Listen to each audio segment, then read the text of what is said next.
আসসালামু আলাইকুম। খেলা জগতের সব ইম্পর্টেন্ট খবরগুলো নিয়ে আমি চলে আছি আপনাদের সাথে। আশা করি আপনিও থাকবেন পুরো ভিডিও জুড়ে আমার সাথে। চলে যাই মূল খবরে। ইউরোপিয়ান চ্যাম্পিয়ন্স লিগের কোয়ার্টার ফাইনালে মুখোমুখি হতে যাচ্ছে ইংলিশ জায়ান্ট ম্যানচেস্টার ইউনাইটেড আর স্প্যানিশ ফেভারিট বার্সেলোনা। দুই জায়ান্টের মোকাবিলায় প্রথম ধাপ অনুষ্ঠিত হবে ইউনাইটেডের ঘরের মাঠে ওল্ড ট্রাফোর্ডে। হাই ভোল্টেজ এই ম্যাচটি আগামী 11 এপ্রিল বাংলাদেশ সময় রাত 1টায় অনুষ্ঠিত হবে।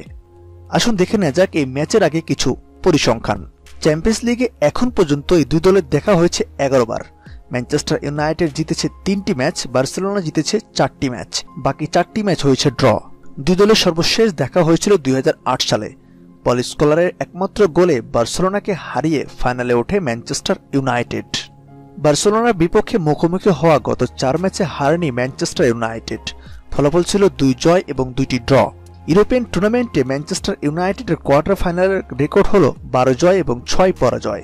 সর্বশেষ 2014 সালে বায়ার্ন মিউনিখের বিপক্ষে 4-2 গোলে হেরেছিল রেড ডেভিলসরা।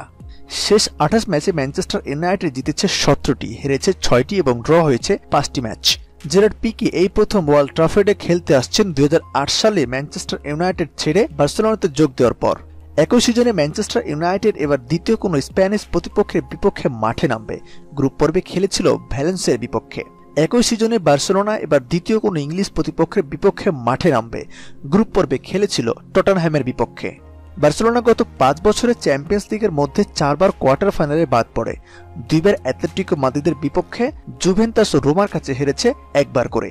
টুর্নামেন্টের কোয়ার্টার ফাইনালে বার্সেলোনা 2 লেগ মিলিয়ে 24টির মধ্যে 14টিতে জয় পেয়েছে ইংলিশ ক্লাবের বিপক্ষে। সর্বশেষ 2012 সালে চেলসির বিপক্ষে সেমিফাইনালে হেরেছিল বার্সেলোনা। খেলা জগতের সর্বশেষ খবর সবার আগে পেতে আমাদের চ্যানেলটি সাবস্ক্রাইব করে পাশে থাকা বেল আইকনটি বাজিয়ে দিন। ধন্যবাদ।